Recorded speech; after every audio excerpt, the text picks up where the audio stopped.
ওয়ার্ডে রেখে যাওয়া খেদমত, বিশেষ করে এই করোনাকালীন সময়ে যুবকদের প্রতি ওয়ার্ডে উদাত্ত আহ্বান ছিল। আমি বড় করে আপনাদের কাছে বিনতি করব, আজকের এই জানাজা থেকে আপনারা ওয়ার্ডে রেখে যাওয়া হেদায়েত করুন। আমিন আমিন। আমাদের ভাইয়েরা বলছি, আপনারা সামনের দিকে একটু পিছনে যান, আপনারা একটু পিছনে যান, আপনারা একটু পিছনে যান।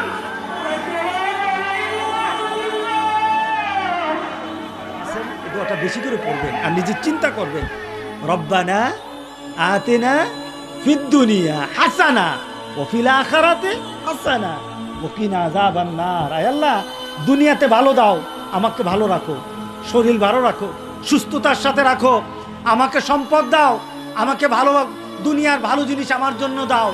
বাবু, মৃত্যুর পরে ওই জগতের মধ্যে তুমি মেহেরবানি করে আমাকে সেখানেও ভালো রেখে দিও। আল্লাহু আকবার, আল্লাহু আকবার। ফাকাদ ফাজ, I am success in my life, in here in their, এখানের সবাই ওইখানে, দুটো জায়গায় আমরা সাকসেস হতে চাই। আল্লাহ যেন আমাদের সবাইকে তৌফিক দান করে দেয়।